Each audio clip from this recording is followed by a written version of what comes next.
I know. Yeah, your college girls really put out. Lately, I've been fascinated with how directors are influenced by other films and how it shows up in their work. Whether it's Spielberg citing a kinship between a sequence in Fantasia and the opening of E.T., or something more specific, like Scorsese's homage to the great train robbery at the end of Goodfellas. Or better yet, how Wes Anderson pretty much copied shot for shot this sequence in Hitchcock's Torn Curtain for the Grand Budapest Hotel. Thomas Flight even made a whole video about this. I highly recommend checking it out. Paul Thomas Anderson is no different. The setting and straightforward narrative of The Treasure of the Sierra Madre was a driving force behind There Will Be Blood. The costumes and color palette from Punch Drunk Love were partly inspired by an old Italian musical, A Woman is a Woman. And he straight up stole this shot from the film I Am Cuba for his lavish pool party in Boogie Nights, which then inspired another filmmaker, Damien Chazelle, to do the same shot in La La Land. Luckily, with Paul Thomas Anderson's newest film, One Battle After Another, he gave us a roadmap when he provided a list to Turner Classic Movies of 5 films he recommends people watch before seeing it, and the variety here is pretty interesting. Hey, thank you, Sensei. Thank you, Sensei, thank you! God damn it! Viva la revolution! You tend to think of Paul Thomas Anderson as this kind of art house director, but judging from the trailers, especially this one with a Beyoncé Kendrick Lamar song just blasting over ridiculous action sequences, One Battle After Another seems like a marriage of art house and just certified audience fresh people pleaser. Jump on 4. 4! Sir, do you know your last name? Batman. One Battle After Another. And the list he made also gives off that vibe. And since this is kind of a rare glimpse into a director's inspirations, I thought it might be fun to take a closer look at these movies, how they inspired him to make this film, and how their DNA is all over it in ways you might not expect. And if you want to help support this channel, you can go to patreon.com/thebackfocus, and we have some Amazon affiliate links in the description. So any movie that you see in this video, there will be a link to either buy the physical copy or rent it on Amazon. And if you do it through those links, that can help support this channel as well. What time is it? You know, I don't remember that part. No, human rides a horse until it dies, then he goes on afoot. Comanche comes along, gets that horse up, rides him 20 more miles, then eats him. When Civil War veteran Ethan Edwards learns that his niece has been abducted by Comanche raiders, he embarks on an obsessive, years-long quest to rescue her, all while grappling with his own ignorance and thirst for vengeance. What good did that do you? By what you preach, none. But what that Comanche believes, ain't got no eyes, he can't enter the spirit land, has to wander forever between the winds.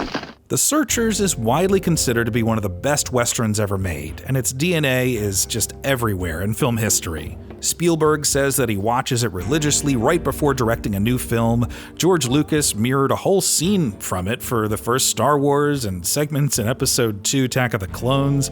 Even Gareth Edwards drew inspiration from it for the opening of Rogue One. And Martin Scorsese, I mean, he has characters talk about it. Oh, about 11 years ago, that picture of John Wayne is from that movie. Watch it. You guys better enjoy yourselves. And Travis Bickle in Taxi Driver was intentionally written with the character of Ethan Edwards in mind, a man who obsesses over rescuing a girl who maybe doesn't want to be saved. The list goes on and on. Let's go home, Debbie.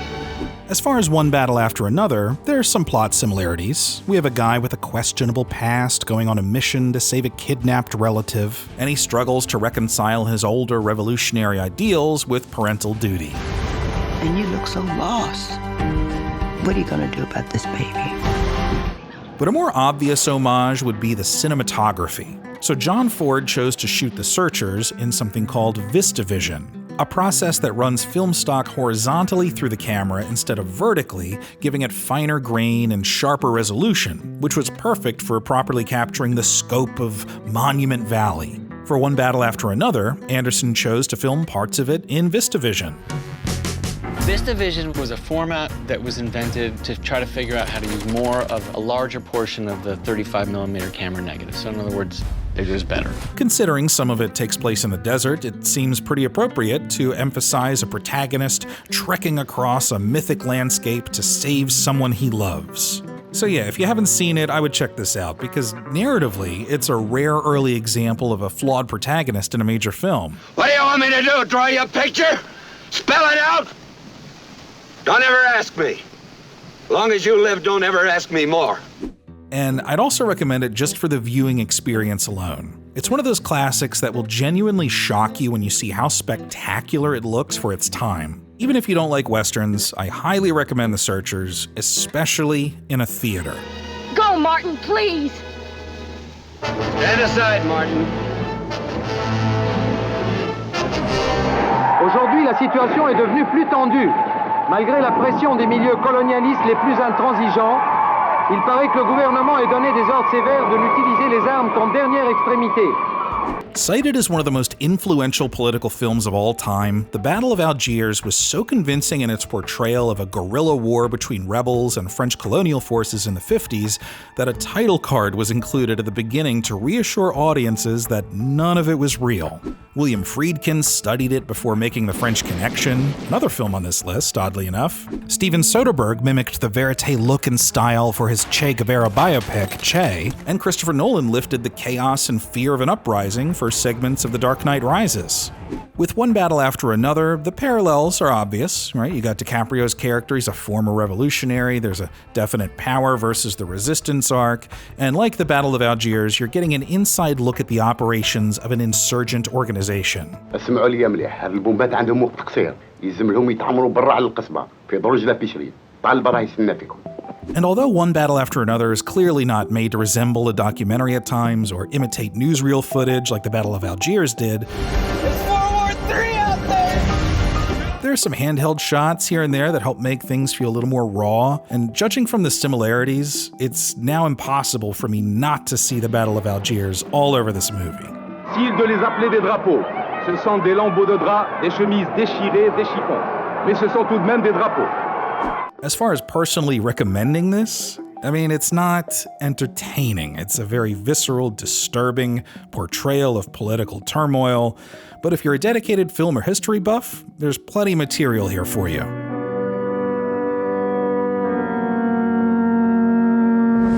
There's been some talk. About what? Shipment. Coming in this week after. Everybody's gonna get well. Well, who's bringing it? Who knows? Speaking of raw action, look no further than William Friedkin's The French Connection, a crime thriller about Jimmy Popeye Doyle, a relentless New York City narcotics detective trying to uncover a heroin smuggling operation. Hold it! Its grittiness and street-level realism inspired future directors to make their action sequences more organic, like David Fincher with Seven, Christopher Nolan with Batman Begins, and the Safdie brothers love this movie. I mean, you could see it all over Good Time and Uncut Gems. Holy shit, I'm gonna... Because William Friedkin was inspired by the Battle of Algiers when making The French Connection, we've already got some shared DNA with One Battle After Another, an emphasis on realistic action, including a car chase, right? I see there was one in the trailer, so it's pretty plausible Anderson was hearkening back to the frenetic car chase under the train overpass. A stunt sequence that was so dangerous that Friedkin decided to operate the camera from the car himself because the two camera operators had families. He even egged the stunt driver on by saying, It's nothing. You haven't shown me a damn thing. I heard what a great stunt driver you were, and this thing is lame. I know I'm getting sidetracked here, but words can't describe the insanity of how this was achieved and the complete disregard for human life. So we'll just let William Friedkin explain. Hickman drove at 90 miles an hour for 26 blocks without stopping. And that's the main chase shots from French Connection come from that one take. Right. And look, we had no permission to do anything. We've also got some more overlap narratively. Like The Searchers, we got this flawed protagonist with one simple goal that he obsesses over. It's understandable, it's primal, and in the case of Jimmy Popeye Doyle, it consumes him completely. Yeah, but this could be it. This little candy store guy, he's put on a big show in a fancy nightclub with no narcotics connections. They were all over him. Overall, The French Connection is truly one of the best thrillers ever made. It had a huge impact on filmmaking. Years ago, I first saw it. My wife and I decided to go through the AFI Top 100 list, like from the bottom to the top, although we hit a wall at Duck Soup like 10 years ago. She has not wanted to watch it. I keep reminding her that she liked A Night at the Opera, but we're at a standstill. Anyway, when you go through a list like that, sometimes you get to a movie like Yankee Doodle Dandy. All right, I get it. It's on the list for a reason. It's historically and culturally significant. It's, it's just not my bag. But when we got to The French Connection, it was like, it's a film that not only had a huge impact, but it's entertaining as hell. And I'm anticipating seeing echoes of it in one battle after another. Put the cigarette out. Yes, this guy is. Thank you. Thought you were putting it out. No, I'm not putting it out. Now, at first, I didn't really understand why Anderson included Midnight Run on this list. I had never seen it before, I'd never heard of it. It's a pretty broad buddy comedy action film about a grizzled bounty hunter transporting a neurotic white-collar criminal across the country for a big payout. This is an easy gig. It's a midnight run, for Christ's sakes. And, I don't know, I didn't expect it to be in the same camp as the other films. And as it turns out, it may have been the most influential of them all. This is the kind of situation where something bad happens. Easy! Paul Thomas Anderson has been obsessed with this film for years, admitting in a 2025 article for Esquire that he saw it 3 or 4 times the week it came out. Even the character Sidney from his first film in Hard 8 was loosely inspired by this character also named Sidney in Midnight Run, both played by Philip Baker Hall, by the way.